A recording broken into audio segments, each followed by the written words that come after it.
Hello मेरे प्यारे बच्चे, तो स्वागत है हमारे YouTube channel the Pioneer classes में। आप सबको बता दें कि मैं अपने कहने के मुताबिक आप लोगों के सामने देखिए आज साइंस की जो सब्जेक्टिव जितने सारी क्वेश्चन होंगी, जितनी सारी MCQ क्वेश्चन, मतलब आपके एग्जाम में इसके बाहर से क्वेश्चन एक भी आने वाला नहीं है। मेरी गारंटी है, हम आपसे वादा कर रहे हैं कि 100 में 100% अपनी क्वेश्चनों को देखिए, जो क्वेश्चन पढ़ाएंगे वही आपके एग्जाम में आएगा। तो हम आपसे बोले थे कि मेरे बच्चे हम क्लास को चला रहे हैं और हमने पीडीएफ फाइल पर समय कम रहने की वजह से हमने पीडीएफ फाइल पर ऑब्जेक्टिव क्वेश्चन साइंस का खत्म करा दिए और सोशल साइंस का हमने स्टार्ट किया है, जिसमें कि आपको एक क्लासेस दे चुके हैं और आपकी क्लासेस बाकी है। तब तक हम सब्जेक्टिव लेकर के आप आ गए, क्योंकि समय तो है नहीं, तो वो कम समय हमारे पास और बहुत महत्वपूर्ण आपके लिए हम कम समय में प्रश्न लेकर आए हैं और वही प्रश्न जो आपके एग्जामिनेशन में आने वाले हैं। तो मेरे बच्चे ध्यान से एक क्वेश्चन को देखिएगा। ये साइंस आपको लेकर आए हैं, इसके बाद आपको सोशल साइंस भी लेकर आएंगे और मैथ्स भी लेकर आएंगे। तो मेरे बच्चे आप अंत तक इस वीडियो को देखिएगा। अगर आपको अच्छा लगेगा तो इस चैनल को सब्सक्राइब जरूर कीजिएगा। और हाँ, एक बात आपको थोड़ा सा बता दिए कि जो लोग अंत तक देखेंगे, देखिए लास्ट में उनको ये मिलने वाला है। ये आपके लिए एक सुनहरा ऑफर है, उपहार है। आपके अंत तक देखिएगा तो ये आपके चॉकलेट एक बड़ी सी जरूर मिलेगी। ओके, तो हम चाहेंगे कि जिन लोगों को ये चाहिए वो इस वीडियो को अंत तक देखें और अपने दोस्तों तक इस वीडियो को जरूर शेयर करें। और चैनल पर नए होंगे तो सब्सक्राइब जरूर कर लीजिएगा। क्यों कर लीजिएगा भैया? क्योंकि ये आपके जो भी पढ़ाएंगे वही एग्जामिनेशन में आने वाले हैं। क्योंकि अपने 14 फरवरी वैलेंटाइंस डे के दिन से एग्जाम शुरू होने वाला है। तो आप अपने झांक करके ऐसा 14 फरवरी के दिन, वैलेंटाइंस डे के ही दिन, आप अपने कॉपी में आप अपने एग्जाम को प्रपोज कीजिएगा। और उसी के प्रपोज की तैयारी तो भैया करनी पड़ती है ना, तो इसीलिए हम लोग आज देखेंगे साइंस के क्वेश्चन को। तो जैसे कि देखिए आपके सामने पहला क्वेश्चन हमारा देखिए रास खुल रहा है। देखिए हमने पहले ही क्वेश्चन आंसर को इसलिए लिख लिया है ताकि लिखने में समस्या ना हो, मतलब कि समय ना व्यतीत हो। ओके, तो देखिएगा क्योंकि भैया हमारे पास समय कम है और हम आपको क्वेश्चन और आंसर पहले कर दे रहे हैं, लेकिन एक एक बात को बारीकी से समझाएंगे। ओके, देखिए कह रहा है कि प्रकाश के परावर्तन से आप क्या समझते हैं। प्रकाश के परावर्तन से आप क्या समझते हैं? तो बातें देखिए जरा से। ये मैं आपके सामने एक बॉल दिखाऊंगा। देखिए ये बॉल देख रहे हैं आप लोग, ये बॉल देख रहे हैं। अब जैसे एक बात बताइएगा कि अगर हम इस बॉल को यहां पर टच करें, देखिए आ रहा है हमारे हाथों में, ये टकरा के हमारे हाथों में, देखिए ऐसे आ रहा है क्या, ऐसे बाहर तो टकरा के आ रहा है। मतलब क्या, इस बॉल को यहां फेंकेंगे तो हमारे हाथों में आएगा। मतलब ये कि बहुआ हमारे, ध्यान समझिएगा क्वेश्चन को ध्यान समझिएगा। कह रहा है कि प्रकाश के परावर्तन से आप क्या समझते हैं। हमने बॉल को ऐसे छोड़ा, दीवार से ठोकर मार के फिर आ गया, आया क्या, ऐसे छोड़े फिर आ गया। मतलब ये क्या हो रहा है कि बॉल यहां से निकल तो रहा है और निकलने के बाद उस दीवार से टकरा के यहां पे आ जा रहा है वापस। मतलब कि प्रकाश यहां से जाएगी और टकरा के आएगी। अगर बॉलें ऐसे जा रही है और फिर आ रही है, बॉल जा रही है फिर आ रही है, इसका मतलब ये कि बॉल यहां से आया, ऐसे टकरा करके फिर इसी दिशा में आ गया। तो भैया बॉल लड़ के आ रहा ना, बॉल टकरा के आ रहा ना, इसका मतलब हम बोलेंगे बॉल का परावर्तन। तो भैया परावर्तन के मतलब कि टकरा करके आना, टकरा करके क्या करना, आना। तो भैया बॉल टकरा करके आएगी तो हम बोलेंगे बॉल का परावर्तन।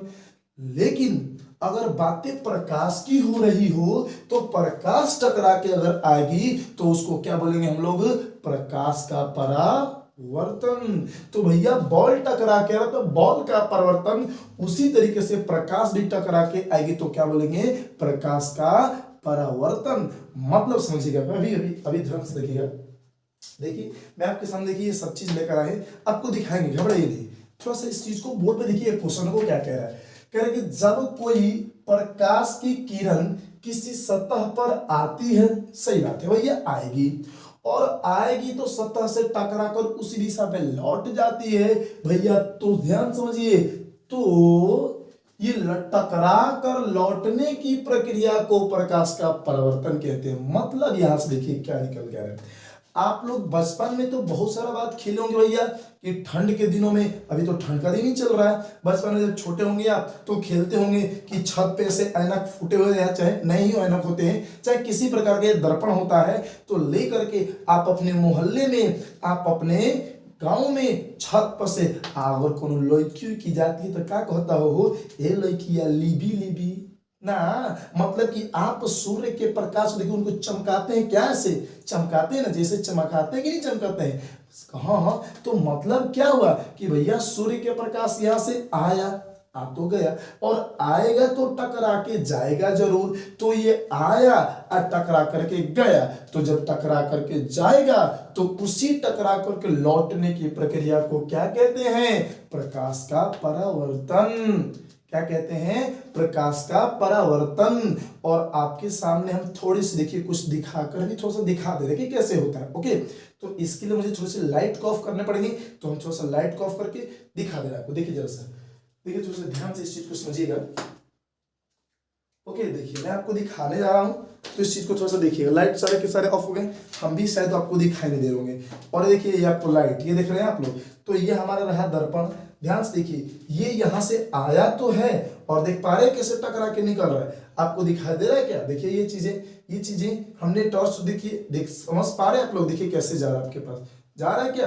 तो ये भैया यहाँ से आ तो रहा है, और देखिए टकरा के जा रहा है। हम यहाँ से लाइट कहाँ जला रहे हैं, तो बच्चे हम कहाँ जला रहे हैं, दर्पण पे, और टकरा के देखिए बोर्ड पे लाइटें जा रही है। तो टकरा के जब लौटेगी, इसी को क्या कहते हैं हम लोग, प्रकाश का परावर्तन। क्या कहते हैं, प्रकाश का परावर्तन कहते हैं। क्लियर हुआ। चलिए, उम्मीद करते हैं कि आप लोग समझ गए होंगे, और जिन लोगों को समझ में आ गया तो थोड़े से हम चाहेंगे मेरे बच्चे कि आप इस बात को कमेंट में जरूर लिखिए कि कितने लोगों को ये बातें समझ में आ गई होगी। ओके, क्लियर हुआ कि नहीं। थोड़ा सा हाँ, देखिए तो मतलब कि यहां से हमने जला रहे थे, तो यहां से प्रकाश तो आ रही थी, हम जला रहे थे इस आईने पे, और यहां से टकरा के उधर जा रही थी। तो प्रकाश यहां से ये आया और टकरा के यहां से गया, टकरा के लौट गया। भैया हमरे तो जब टकरा के लौटेगा, इसी प्रक्रिया को तो प्रकाश का परावर्तन कहते हैं। इसी प्रक्रिया को तो प्रकाश का परावर्तन कहते हैं ना जी। बोलिए हाँ, समझ पाए। इस चीज को थोड़ी सी फिगर के माध्यम से भी एक बार समझ लीजिएगा। देखिए देखिए देखिए, आपको थोड़ा समझा रहे हैं। देखा, समझ में आया कि नहीं। अगर भैया हमारे आया तो कमेंट बॉक्स में जरूर लिखिएगा इस बात को। हम लोग एक एक क्वेश्चन को बारी बारी से समझते चलेंगे, थोड़ा सा देखिएगा। देखिए, ये मान के चलिए कि हमारा दर्पण था, हमारा आईना था घर का। हमने यहाँ से टॉर्च को जलाया, और जब जलाएंगे तो एगो बात बताओ कि हे प्रकाश हवा, एगो बात बताओ कि हे प्रकाश की किरण हवा, क्या भैया दर्पण से कहेगा कि भाई किरण, ए भाई दर्पण देने काम करो, हमको रख लो अपने पास। नहीं ना जी, ये जैसे ही यहां से आएगा तो टकरा के तो जाएगा ही, जाएगा ना जी। तो जैसे टकरा के आया और उसी दिशा में लौट गया। उसी दिशा का मतलब क्या हो कि भैया है दर्पण के ऊपर एगो दिशा, एगो नीचे दिशा। तो भैया एगो ऊपर है, एगो नीचे, तो ये आएगा टकरा के जाएगा, आएगा जाएगा। कहाँ हो, तो भैया जब टकरा के लौटेगा तो उहे लौटने की प्रक्रिया तो प्रकाश की परावर्तन कहलाती है। उसी प्रक्रिया को जब कोई चीज, देखिए जब कहीं से प्रकाश आया और टकरा के लौट गया, तो लौटने की प्रक्रिया को क्या कहते हैं, प्रकाश का परावर्तन कहते हैं। क्लियर हुआ, क्लियर, समझ में आया कि नहीं। एक क्वेश्चन जरा सा, कितने लोगों को समझ में आया वो हमारे कमेंट बॉक्स में थोड़ा सा इस बात को लिखिए जरूर, कि कितने लोगों को ये बातें समझ में आ गई, ये कमेंट बॉक्स में जरूर लिखिएगा। ओके, चलिए दूसरा आपका क्वेश्चन कह रहा है कि प्रकाश के परावर्तन के नियम से आप क्या समझते हैं। ये क्वेश्चन बहुत मोस्ट है, ये क्वेश्चन बहुत मोस्ट है बउआ हमारे, कि प्रकाश के परावर्तन के नियम। और भैया परावर्तन में कौन कौन नियम आ जाएगा भैया, ई का मतलब आगे कि परावर्तन के नियम समझ पा रहे। तो प्रकाश के परावर्तन के नियम से आप क्या समझते हैं, इस क्वेश्चन को थोड़ा सा ध्यान समझिए, ये भी क्वेश्चन। तो जरा सा दूसरा क्वेश्चन हमारा कह रहा है क्या, कि जब कोई प्रकाश की किरण जिन नियमों का पालन करते हुए सतह से आती है, सतह से टकराकर लौट जाती है, उसे परावर्तन के नियम कहा जाता है। मतलब देखो कौन नियम से आके टकरा के लौटेगी। तो देखो क्या चीज, इस बात को देखिए हमने लिखवाया है कि प्रकाश के परावर्तन के दो नियम होते हैं। आपको यहां से एक ऑब्जेक्टिव क्वेश्चन पूछेगा एकदम 100% श्योर कि भैया प्रकाश के परावर्तन के कितने नियम होते हैं, तो आपका दो होते हैं। कितने नियम होते हैं, दो होते हैं। अब देखिए जैसा कौन कौन से नियम होते हैं, तो भैया आपतित किरण, परावर्तित किरण और आपतन बिंदु पर खींचा गया लंब कह दे या अभिलंब कह दे, ये तीनों एक ही समतल में होते हैं। इन बातों को गौर से समझिएगा। जैसा कि ये हमारा देखिए आपके सामने हमने फिगर बनाया है, ये आपका हो गया दर्पण, और यहां से आ गई ये प्रकाश, आगे की नहीं। तो भैया मोरा ये प्रकाश ऐसे आई तो टकरा के उधर ही जाएगी, इधर तो आ नहीं सकती भैया, दर्पण को छेद के नहीं निकल सकती ना ना हो। तो कहने का मतलब कि यहां से प्रकाश आया और टकरा के उन्हें चल गया। तो एक देखो क्या कह रहा है, तो हई आएगा, इसको हम लोग कहते हैं आपतित किरण। तो जो किरण वहां आएगी उसको बोलेंगे आपतित किरण, और जो टकरा के जाएगी उसको बोलते हैं परावर्तित किरण। अब हुआ देखो ही जहां टकराएगी ना हो आएगी तो इस बिंदु पे आएगी, तो जौना बिंदु पे आएगी उस बिंदु को कहते हैं आपतन बिंदु। और इसी पर हम खींच देंगे क्या हो हीरो, है लंब। क्या खींचेंगे, लंब। तब एगो बात तनी देखो तो है दर्पण की एगो ऊपर दिशा एगो नीचे दिशा। तो आपतित किरण ऊपर है, परावर्तित किरण ऊपर है, अभिलंब वो ऊपर है। कहाँ तो तीनों के तीनों बोले एक ही दिशा में, एक ही समतल में, एक ही सतह में है कि नहीं है ना जी। तो ये आपकी पहले नियम होगी। क्लियर हुआ पहला नियम। भैया नियम क्या है पहला, प्रकाश के अपवर्तन के दो नियम होते हैं। ओके, तो पहला नियम क्या है कि ये आपतित किरण, परावर्तित किरण और अभिलंब तीनों एक ही समतल में एक ही दिशा में होती है। और देखिए दूसरा नियम देखो क्या है, देखो तो दूसरा नियम कहने का मतलब ये है कि अगर मान के चलिएगा, यहां से थोड़ा सा समझिएगा कि बाबू मोरा ये आपका क्या है लाल लालियों, ये आपका दर्पण है, और जब दर्पण ये है तो यहां से आएगी यहां से जाएगी, तब इसके बीचों बीच वाला कोण बनेगा कि ना बनेगा, कहाँ हो कहाँ कहाँ कोण बनेगा ना हो। और जब कोण बनेगा तो मेरे बच्चे ये अभिलंब इसको बोला बराबर बराबर बांटेगा कि ना बांटेगा, तो है दोनों बीच मान के चलो कि 60 डिग्री कोण बन रहा है, तब बीचे बीचे को फाड़ दो, तब भैया है बोला 50 है 50 डिग्री होगा कि नहीं होगा, होगा कि नहीं होगा जी। मतलब हुआ कि इसको बोलते हैं हम लोग आपतन कोण, इसको बोलते हैं परावर्तन कोण। नहीं जी भैया आपतित किरण है आ रही है तो आपतित किरण है अभिलंब के बीच में है जो कोण बनेगा इसको कहते हैं हम लोग आपतन कोण। है परावर्तित किरण है अभिलंब के बीच में जो है कोण बनेगा इसको कहते हैं परावर्तन कोण। और होगा आपतन कोण को हम लोग किससे, आई से डिनोट करेंगे, आप परावर्तन कोण को आर से। तब वह दोनों बोला बराबर होगा कि ना होगा कि ना हो। तब आपतन कोण और परावर्तन कोण दोनों एक दूसरे के बराबर होते हैं, ये आपका दूसरा नियम कहता है। और होगा ही होगा डेफिनेटली, जब भी आएगा यहां से, जब भी अगर ऐसे आएगा प्रकाश और ऐसे जाएगा और बीच में विलंब डालेंगे तो हमेशा बराबर बराबर बटेगा, हमेशा आपके बराबर बराबर ही बटेंगे। तो इसका मतलब क्या कि प्रकाश के परावर्तन के दो नियम होंगे। ओके, आई हमेशा यही होबे करेगा, कभी ऐसा नहीं होगा भैया है ना निकल जाएगा, नहीं कभी ऐसा नहीं होगा। तो भैया हमारे देखिए प्रकाश के परावर्तन के दो नियम होंगे, पहला आपका आपतित किरण और दूसरा आपका देखिए परावर्तित किरण और तीसरा आपका है अभिलंब, तीनों एक ही समतल में होते हैं, पहला नियम। दूसरा नियम आपका क्या है कि आपतन कोण आई, भैया है आपतन कोण हो गया आई, अब परावर्तन कोण है आर, दोनों एक दूसरे के बराबर होते हैं। क्लियर हुआ क्या, ये भी क्वेश्चन समझ में आया, ये भी क्वेश्चन समझ में आया कि नहीं, क्वेश्चन समझ में आ गए। तो दो क्वेश्चन आपके लिए हम समझा दिए। तीसरा क्वेश्चन देखिएगा, तीसरा देखिए प्रश्न क्या कह रहा है आपका, ध्यान से समझिएगा लाल लालियों, थोड़ा सा गौर से देखिएगा। कह रहा मेरे बच्चे क्या कि उत्तल दर्पण और अवतल दर्पण के उपयोग ना हो। सिंपल बात भैया, उत्तल दर्पण के उपयोग बताओगे कहाँ कहाँ हम लोग प्रयोग करते हैं, अवतल दर्पण के हम लोग कहाँ कहाँ उपयोग करते हैं। तो देखो उत्तल पहले अवतल दर्पण आपको जानना जरूरी है कि भैया उत्तल दर्पण क्वेश्चन होता है, अवतल दर्पण क्वेश्चन होता है। तो देखो देखो देखो इस चीज को देखिए जैसा, इस चीज को थोड़ा देखिए हम साफ कैसे करेंगे पूरा मिल तो गया। देखिए थोड़ा सा इस बात को समझिएगा, कैसे हम उत्तल कैसे अवतल कहेंगे, रटना ही नहीं है आपको, आप जानते भी हो। तो आज हम आपको बता रहे हैं ना कि कहीं भूलिएगा। देखिए भैया हई एगो गोलीय सतह के भाग है, एगो हई भाग है गोला के टुकड़ा। तो अगर भीतरी पेंट कर कहाँ हो तो अपना लोलवा हेने से देखेंगे, हेने से देखेंगे उठलका मुँह, कहना मुँह उठलका मुँह। अब ऐसे देखो अगर कहीं भुआ हम इसी चीज को भीतरी ना पेंट के बाहरी पेंट करेंगे, बाहरी चांदी से पेंट करेंगे कहिए हाँ, तो हम लोग इसको क्या कहेंगे भैया, इसमें से लोल हेने से देख सकते हैं कहाँ हम। तो अगर है उठल होगा, उठल उठल तो ऊ से उठल तो ऊ से उतल, ऊ से उठल, ऊ से उतल, तो जौना के सतहवा है परावर्तक सतहवा, जना मुहे लोलवा देखेंगे वो कहते हैं परावर्तक सतह। तब भैया हमरे जिसका उठल रहता है उसको उतल कहेंगे। अ से अंदर, तो अ से अवतल, तो है आपका हो गया अवतल दर्पण। कौन सा दर्पण? ये अवतल दर्पण कनकेव मिरर, और ये होगा आपका उत्तल दर्पण मतलब कन्वेक्स मिरर। क्लियर हुआ? तो ये दोनों के कहां कहां उपयोग होता है ये पूछ रहा है। तो मेरे बच्चे आप लोग देखे होंगे टरक, टरक गाड़ी देखे हैं? देखना जहां ड्राइवर बैठता है, नहीं हो, जहां ड्राइवर बैठता है उसके बगल में बहरी या जहां गेटवा खुलेगा वहां हैसे रखा देखा इतना बड़का चुका रहता है का चीज हो ऐनक। ऐनकवे को हम लोग साइंस में दर्पण कहते हैं। तब भैया है का है हो, है दर्पण है। आप बताओ तो, एक सेकंड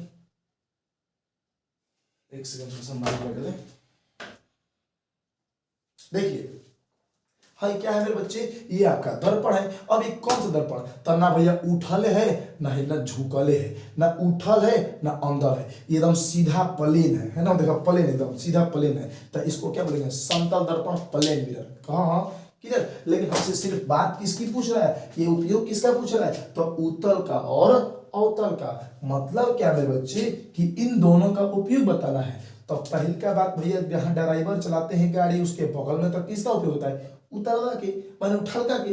तब हमने देखो इसके दो दो उपयोग पूछ रहा है, हम और तो एक दो लिखवा दिए, तीन तीन लिखवा दिए ना। देखा तो कह रहा है कि देखो हमने क्या लिखा है कि उत्तल और अवतल दर्पण के उपयोग निम्नलिखित है। पहला देखिए यहाँ पे उत्तल के तीन उपयोग, यहाँ अवतल के तीन उपयोग। तब भैया उत्तल के उपयोग साइड मिरर के रूप में, साइड मिरर में वह ड्राइवर जो बगल में होता है उसके जहाँ बैठता है वो यहाँ पे, या फिर आप मोटरसाइकिल भी चलाते हुए देखिएगा कि यहाँ छोटी छोटी जो अनाकवा होता है उसको क्या बोलते हैं, उसका आप अपना सकल सुना देखने के लिए लगाया जाता है, नहीं वो साइड देने के लिए, साइड मांगने के लिए इसके लिए देता है, समझे? उसके बाद क्लियर? देखो तो साइड मिरर के रूप में पहला उत्तल दर्पण का उपयोग होता है। दूसरा जो आपका उपयोग होता है वो किस रूप में हुआ? तो रोड लाइट के परावर्तक के रूप में, रोड लाइट के परावर्तक के रूप में। और जो तीसरा आपका होता है वाहनों में बैठे यात्री को देखने के लिए, मतलब ड्राइवर साहब जब यहाँ गाड़ी चलाएंगे तो देखिएगा ये ऊपर है वैसे वो पतला सा आपका ऐनक रहता है, तो वहां भी आपका वो उत्तले दर्पण होता है।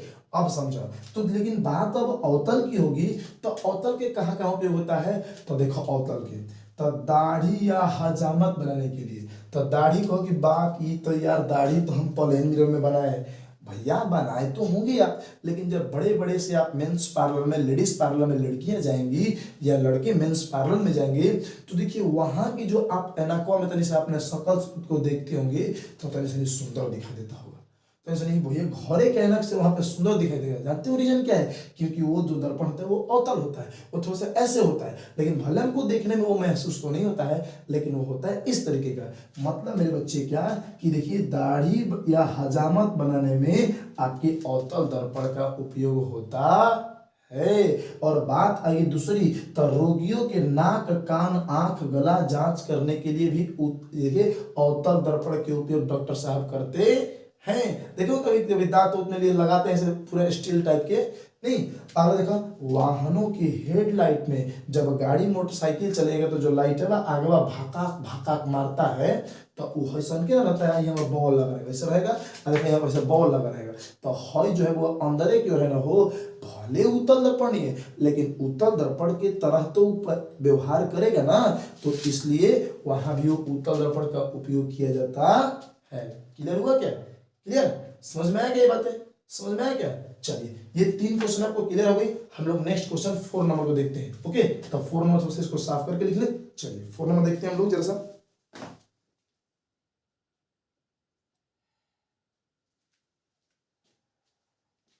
देखिए अगला क्वेश्चन देखिए आपका क्या कह रहा है। कह रहा है कि मेरे बच्चे की दृष्टि दोष क्या है, यह कितने प्रकार के होता है। ये बहुत ही मोस्ट क्वेश्चन है, बहुत मोस्ट क्वेश्चन। आपको बता रहे ना ये क्वेश्चन आपके एग्जाम में डेफिनेटली आएगा। जितने क्वेश्चन आपको बता रहे हैं वो सारे के सारे क्वेश्चन आपके एग्जाम में आएंगे। तो कह रहे हैं कि दृष्टि दोष क्या है। दृष्टि का मतलब होता है देखना, दृष्टि मतलब देखना। अब हम देख ही नहीं पाएंगे उसी को दोष कह देंगे। मतलब कि आनर हो जाना, आनर हो जाए तो उसको क्या बोलेंगे? दृष्टि दोष। अगर कोई व्यक्ति मान लीजिए हमें को कौन चीज खूबसूरत लड़की को दिखाई दी, हम देख लिए अब एक बात बताओ कि फिर भैया देखे तो आँखियां ओझल हो गई, उसके बाद से दिखाई नहीं दे रहा हमको, तो इसका मतलब हमारे अंदर क्या हो गया, दृष्टि दोष उत्पन्न हो गया। इसीलिए बोलते हैं बार बार लड़कियों को मत देखो, आंखों खराब हो ही जाएगा। देखो इधर मेरे बच्चे ध्यान से लिखिएगा, कह रहा है कि दृष्टि दोष क्या है, यह कितने प्रकार के होता है। तो दृष्टि दोष मतलब कोई चीजें आपको फ्रेश दिखाई नहीं देगी, कोई चीज आपको दिखाई नहीं देगी तो समझिए कि उसमें आप में दोष हो गया, आपके आप में दृष्टि दोष हो गया, माने अंधा हो गया। अब देखिए इसका मतलब क्या कि देखिए क्या कह रहा है, हमने क्या लिखा है कि जब किसी वस्तु को जी, जब किसी वस्तु को हम देखते हैं तो उसका प्रतिबिंब हमारे रेटिना पर नहीं बन पाता है। लो भैया, हमने जब किसी वस्तु को भी देख रहे दिखाई दे रही है, तो वस्तु दिखाई कब देती है, जब उसका प्रतिबिंब हमारे आंख के रेटिना पर बन पाता है, और बनेगा तो हम देखेंगे, नहीं तो नहीं देखेंगे।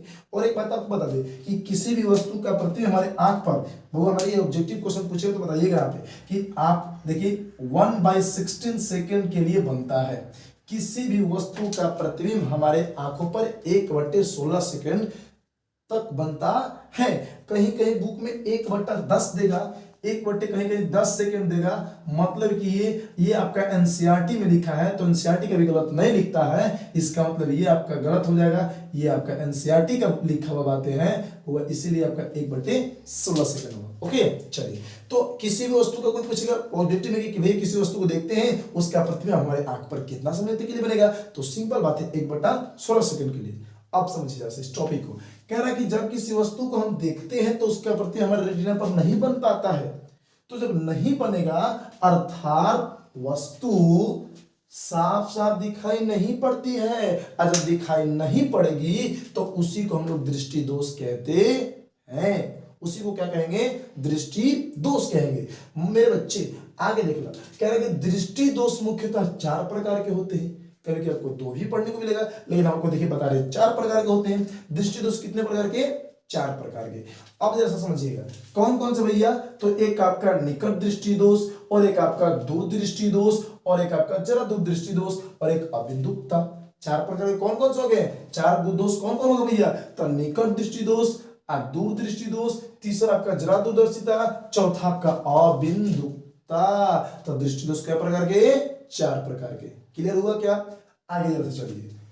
अब मेरे बात को समझिएगा, ये समझ में आएगी क्या बातें। ओके, इसमें और भी आपको ये थोड़ा सा लघु तरीके क्वेश्चन इसलिए हमने शॉर्ट में लिखवाया। अभी दीर्घ का आएगा तो दीर्घ में हम आपको दीर्घ में थोड़ा सा लंबा लिखवाएंगे, इन सबके डिफिनेशन में लिखवाएंगे, इस दोष को दूर करने का निवारण में लिखवाएंगे। इन सारे क्वेश्चन को घबराइए नहीं, एकदम टेंशन ना लीजिए आप। देखिए आगे क्वेश्चन कहेगा आपसे, देखिए कि लेंस किसे कहते हैं, यह कितने प्रकार का होता है। अब बातें आपसे होंगी किस चीज की, लेंस की। भैया लेंस किसे कहते हैं और यह कितने प्रकार का होता है, ये क्वेश्चन पूछा जाएगा। तो लेंस तो आप सभी लोग जानते हैं, नहीं जी हम बता रहे हैं आपको लेंस। थोड़ा सा दिखा भी दे क्या, लेंस तो हमने रखा था, थोड़ा सा ट्राई कर आपको दिखाने के लिए। लीजिए देखिए, इसमें हमने छोटा छोटा लेंस रखे हैं, आपको कोशिश करें थोड़ा सा दिखा रहे, देखिए जैसा। चलिए एक मिल गया, एक ये तो नहीं है, ये नहीं, ये देखिए आपको थोड़ा सा लेंस दिखा रहे हैं आपको, देख लीजिए। एक आपका लेंस हो गया, ये आपको दिखाई दे रहा है, ये लेंस दिखाई दे रहा है, ये लेंस आपको दिखाई दे रहा है। एक देखिए लेंस आपका हो गया ये, देख लीजिए। एक लेंस ये देखिए, एक लेंस ये देखिए। देखिए दोनों में कुछ डिफरेंस नजर आ रहा है क्या, दोनों में कुछ नजर आ रहा है क्या अंतर। देखिए भैया हाई वाला आपको दिखाई दे रहा है थोड़ा सा चौड़ा, देख लीजिए ये थोड़ा सा चौड़ा है, और देखिए ये पतला है, ये पतला है कि नहीं, ये यहाँ पे पतला है, और देखो हाई वाला यहाँ पे थोड़ा सा क्या है, चौड़ा है। तो ये आपका देखो ये अवतल लेंस है, ये आपका उत्तल लेंस है। ये आपका देखिए ये कौन सा होगा हमारे, तो ये आपका अवतल है, और ये आपका कैसा है, तो उत्तल है। अब जरा सा मेरी बात को समझिएगा, ये लेंस किसे कहते हैं। तो लेंस किसे कहते हैं भैया, यह कितने प्रकार का होता है, तो किसी 2 पारदर्शी पृष्ठों के बीच घिरे आकृति, किसी 2 पारदर्शी पृष्ठों के बीच घिरे आकृति को लेंस कहते हैं। मतलब क्या हुआ, मतलब ये कि पारदर्शी माने आर पार प्रकाश करने वाला, एगो हाई और दोनों से ही घिर गया, बंद हो गया, इसी को हम लोग क्या कह देंगे, लेंस कह देंगे। तो कभी खाली ऐसा ना कि नहीं, आपका ऐसे भी अगर वो बंद होगा तो भी आपका लेंस कहलाएगा। समझ पाए, तो कह रहा क्या कि किसी 2 पारदर्शी पृष्ठों के बीच घिरे आकृति को लेंस कहते हैं। और लेंस मुख्यतः कई प्रकार के हो, 2 प्रकार के। अब देखो सीजन आ गया है, 2 रुपया हो 2 रुपया, मतलब कि याद कर लो कि 2 रुपया माने 2 गो लेंस, कई गो लेंस, 2 गो लेंस। अब देखो यहाँ पे अब कौन कौन सी, तो एक आपका नाम देखिए आ गया, ये कौन सा, उत्तल, कौन सा लेंस भैया हमारे, एक आपका उत्तल लेंस, दूसरा अवतल lens, convex lens, concave lens ना हो। तब भैया उत्तल लेंस किसको कहेंगे, अभी आपको बताएं ऊ से उत्तल, तो ऊ से उठल, कहाँ हाँ, तो समझ लेने। तो देखा दोनों, देखा दोनों सामने उठल है कि ना हो, उठल है ना जी। तो जवान लेंस से दोनों जने उठल होगा, उठल, उत्तल उठल, तो समझा कि वो उत्तल लेंस है। मतलब क्या मेरे बच्चे कि देखिए ध्यान से समझिएगा, कह रहा क्या कि जिस लेंस का किनारे का भाग, कहाँ का भाग, किनारे का भाग पतला तथा बीच का भाग मोटा होता है, उसे उत्तल लेंस कहते हैं। देखो किनारा पतला है, हो किनारे पतला है, अब बीचों में देखो ढींग फेंक ले, हेनिया से हेनिया तो नहीं ले, बीचों में देखो जो मोटा हो गया ना हो, तब बीच में मोटा आ किनारे पतला होगा, तो उस लेंस को हम लोग कहते हैं उत्तल लेंस। जो दोनों देने उठा लगा उसको क्या कहेंगे, उत्तल लेंस। मतलब ये आपका क्या हो गया, उत्तल लेंस। उत्तल लेंस किसको कहेंगे, तो फोटो देख के आपको बताना है आंसर। ऐसा लेंस जो किनारे का भाग पतला बीच के भाग मोटा हो, उसे क्या कहते हैं, उत्तल लेंस कहते हैं। अगर बात करेगी अवतल, तो अ से अवतल, अ से अंदर, भैया हमारा देखो हयहू अंदर, हयहू अंदर माने क्या, देखो जिस लेंस का किनारे का भाग मोटा और बीच का भाग पतला होगा, उसको हम लोग क्या कहेंगे, अवतल लेंस। देखा है किनारा तनी मोटहन है, आ बीच में देखो पतली कमरिया ना हो, पतली कमरे तोड़ी ना हो, तब इसको हम लोग क्या बोलेंगे, अवतल लेंस बोलेंगे। मतलब कि भैया देखिए ये आपको फोटो बना रहे हैं यहाँ पे, ये किनारे आपका क्या हो गया, देखिए मोटा है, हो मोटा, आ बीचावा में पातर, बीचावा में पातर। तो जो लेंस किनारे आपका मोटा होगा, बीच में पतला होगा, ऐसे होगा ऐसे, तो उस लेंस को हम लोग बोलेंगे अवतल लेंस। क्या बोलेंगे, अवतल लेंस। अब इसके भी 2-3 भाग होते हैं, 3 भाग होते हैं, उतलावतल, उथलोतल, समझे ना, ये भाग होते हैं। उतना आपका डीपी नहीं पूछा जाएगा, ठीक है। तो लेंस आपको समझ में आ गया, लेंस समझ में आ गया। चलिए मेरे बच्चे थोड़ा सा समझ में आ रहा है कि नहीं आ रहा है, इसके बारे में कमेंट बॉक्स में जरूर लिखिएगा। आप लोग थोड़ा सा कमेंट बॉक्स में मुझे लिख के बताइए कि आपको यहाँ तक समझ में ये बातें आए कि नहीं आए। ओके चलो अब देखो 6वां नंबर क्वेश्चन कह रहा है क्या कि उत्तल लेंस को अभिसारी लेंस क्यों कहते हैं। उत्तल लेंस को बहुत मोस्ट क्वेश्चन है, बहुत मोस्ट, इससे ऑब्जेक्टिव क्वेश्चन भी बनाया गया कि किस लेंस को अभिसारी लेंस कहते हैं, तो उत्तल लेंस को किसको कहते हैं, उत्तल लेंस को। आंसर मिल गया यहीं से ऑब्जेक्टिव 1 नंबर के। लेकिन भैया क्यों कहते हैं, क्वेश्चन से बिट्टी में कि भैया कहते तो है लेकिन क्यों कहते हैं, तो उत्तल लेंस को अभिसारी लेंस क्यों कहा जाता है, ये क्वेश्चन पूछ दिया। तो सुनो सुनो देखो ध्यान से, जब रटना ना है कुछ रटना ही नहीं है, जब प्रकाश की किरणें उत्तल लेंस के मुख्य अक्ष के समानांतर आती है, तो उत्तल लेंस, अब देखा, उन सभी किरणों को एक ही बिंदु पर अभिसरित कर देती है, अर्थात अपवर्तित होकर एक ही बिंदु पर आकर मिल जाती है। इसलिए उत्तल लेंस को अभिसारी लेंस कहा जाता है। मतलब समझा, हाई हो गया उत्तल लेंस, ओके, हाई इसका हो गया मतलब प्रधान अक्ष है, मुख्य अक्ष, ओके। इसके पैरेलल देखो किरण आई, इसके पैरेलल आई, इसके पैरेलल, इसमें समानांतर समानांतर आई, यहाँ से अपवर्तित होके एक के बिंदु पर देखो क्या हो गई हो, अभिसरित हो गई। माने अभिसरित माने समझ कि अभी वो आ रही है, अभी आके एक जगह मिलेगी, तो अभिसरित होगी, एक ही बिंदु पर आके मिलेगी। माने भैया ये इसका क्वालिटी होता है, जैसा क्या करेगा, मोड़ देगा प्रकाश को, समझे, जैसा ही इसके समानांतर है प्रकाश को क्या करेगा, मोड़ देगा, तभी इसीलिए भैया अभिसरित कर देता है, इसीलिए इसे अभिसारी लेंस कहा जाता है। क्लियर हुआ, समझ में आया। ये 6 क्वेश्चन आपके सामने साइंस के, ये बहुत मोस्ट क्वेश्चन है, आपको समझ में आया क्या, आया जी। तो मेरे बच्चे हम चाहेंगे देखिए ज्यादा क्वेश्चन नहीं देंगे, कम ही क्वेश्चन देंगे, एकदम परफेक्ट, और वही क्वेश्चन देंगे जो आपके एग्जाम में एकदम करेक्ट आ जाएगा, एकदम वही क्वेश्चन जो आपके करेक्ट एग्जाम में आएगा। तो ये देखिए आपके बहुत मोस्ट क्वेश्चन थे आपके एग्जाम में, एकदम डेफिनेटली 100% श्योर है, एकदम 100% श्योर आप लिख लीजिए भैया क्वेश्चन आएंगे ही आएंगे आपके एग्जाम में, समझे। तो मेरे बच्चे आज के लिए बस इतना ही, फिर मिलेंगे। देखिए छोटे छोटे क्लिप आपको तैयार करके देंगे, मात्र 30 या 35 मिनट तक का एक क्लिप जाएगा, एक वीडियो जाएगा, उसी को देख कर देखिए। लंबा वीडियो होगा, देख करके कोई परेशानी होगी, इससे बड़ा कि आधा घंटा वीडियो देख लीजिए, आप अच्छे से देख लीजिए, अच्छे से याद कीजिए। इसके बाद से भी क्वेश्चन आने वाला नहीं है। जितना सारा क्वेश्चन कर रहे हैं आप टोटल के टोटल वीडियो देखिए और कंटिन्यू जाएगा और डेली देखिए। ओके, तो मेरे बच्चे आज बस इतना ही। अच्छा लगा है कि नहीं लगा है, कि कैसा लगा है वीडियो, इसके बारे में आप कमेंट बॉक्स में जरूर लिखिए। तो फिर मिलते हैं नेक्स्ट वीडियो में, तब तक के लिए जय हिंद जय भारत।